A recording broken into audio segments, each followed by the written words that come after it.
पाकिस्तान की आज की खबर की बात करें तो हमारे यहाँ जो होंडा कंपनी है उसने अपना जो है प्लांट बंद कर दिया। पाकिस्तान में कार बनती नहीं है लेकिन वो कहते हैं ना असेंबल होती है, तो वो असेंबलिंग भी बंद हो गई। शेल ने पाकिस्तान में कारोबार खत्म करने का फैसला कर लिया है। शेल पाकिस्तान ने अपने फैसले से पाकिस्तान स्टॉक एक्सचेंज को बजरिया खत आगाह कर दिया। अफसोस है पाकिस्तान पे। पाकिस्तान में अगर हम इसकी इलेक्ट्रॉनिक्स चीज़ों की या गाड़ियों वगैरह की बात करें तो ये चीज़ें बंद नहीं है। बहुत सारी ऐसी चीज़ें हैं जो उन्होंने अपने हाथों से इंट्रोड्यूस की थी, बनाई थी, वो भी बंद हो गई है। और अगर इंडिया की बात की जाए तो जो चीज़ें हमारे यहाँ बंद हो रही हैं वो चीज़ें इंडिया में जाके अनाउंसमेंट हो रही हैं, चल रही हैं, तो दुख वाली बात है। वहाँ पर अब हम मोदी को क्या कह देंगे, ये चाय वाला है। हाँ। और चाय वाले ने इंडिया को चांद पे पहुँचा दिया। भाई वो तो चाय वाला था, आप लोग तो बड़े पढ़े लिखे हो, आप लोगों की पूरी जिंदगी गुजर गई है यहाँ पर जो है साथ करते करते हुक्मरानी करते हुए। आप लोगों ने पाकिस्तान के लिए क्या किया? हमने अपना मजाक दुनिया में खुद उड़ाया है।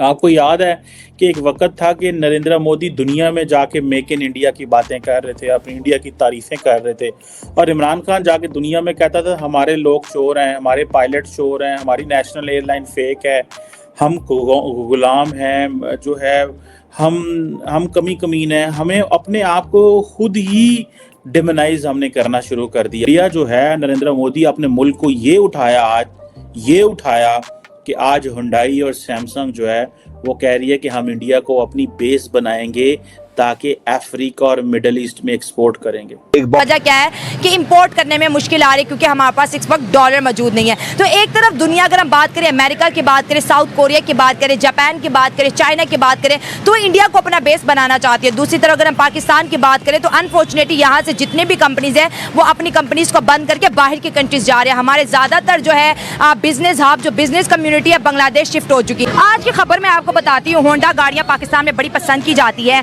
उन्होंने अपना जो प्लांट है बंद कर दिया। वो कह रहे हैं कि पाकिस्तान के अंदर गाड़ी बनाना अब हमारे लिए नामुमकिन है क्योंकि हम चीजें इंपोर्ट नहीं कर पा रहे हैं।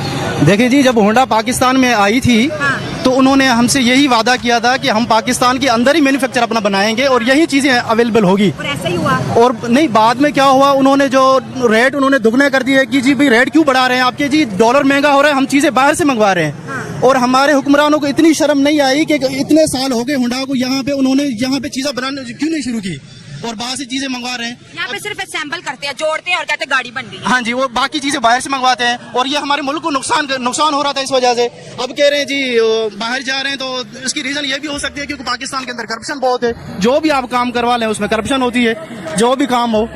सैमसंग भी बहुत अच्छा ब्रांड है, उसके फोन लोग बहुत ज्यादा पसंद करते हैं, उसके इलेक्ट्रॉनिक्स बहुत ज्यादा पसंद करते हैं। इस तरह इंडिया के अंदर एक कार मैन्युफैक्चरिंग प्लांट है हुंडई, जो बहुत बड़ा ब्रांड है। उन्होंने कहा कि हम अपना बेस जो है इंडिया में बनाएंगे और यहाँ से हम सप्लाई चेन करेंगे, मिडिल ईस्ट को सप्लाई करेंगे, इसके साथ साथ हम अफ्रीका को सप्लाई करेंगे। तो वहां पर जब बेस बनेगा मतलब बिलियन ऑफ डॉलर इंडिया के खजानों में आएंगे, चेन बनेगा, चीप लेबर इंडिया उनको प्रोवाइड कर, वो वहाँ पे अपने प्लांट्स लगाएंगे। और यहाँ की जो लेबर है बेचारी धक्के खा रही है, उनके पास कोई रोजगार नहीं। और सारा का सारा आप देखिए, अमेरिका भी इंडिया में जा रहा है, उसके साथ साथ अफ्रीका भी जा रहा है, साउथ कोरिया भी जा रहा है, चीन भी बार बार रिक्वेस्ट कर रहा है इंडिया को कि मुझे अपने मुल्क के अंदर फैक्ट्रियां, कंपनियां खोलने दो। क्या सूरत है? बहुत बड़ा अपसेट हुआ पाकिस्तान की हिस्ट्री में।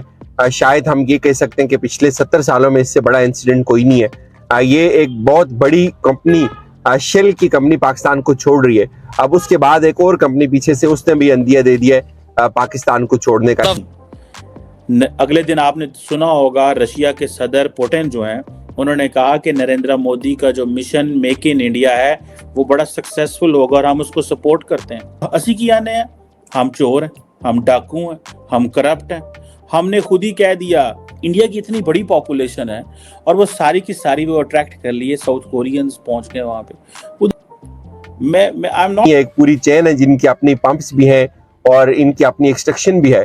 तो इस कंपनी ने स्टॉक एक्सचेंज को ये लिखा कि वो पाकिस्तान से अपने जो ऑपरेशंस हैं उनको क्लोज करने के ऊपर मजबूर हैं, अपने शेयर्स फरोख्त करना चाहते हैं। तकरीबन 70% इनके शेयर्स हैं और इन्होंने उसमें पूरी तफसील लिखी। जब हमने मालूम किया तो पता चला कि जो शेल है, शेल को पिछले साल में नुकसान हुआ है और वो बहुत बड़ा नुकसान है। इसलिए अब उन्होंने ये फैसला किया है कि जो रुपए की कीमत है वो मुस्तहकम नहीं है और उनको इसका जो लॉस है वो बढ़ रहा है और वो इसको अफोर्ड नहीं कर सकते।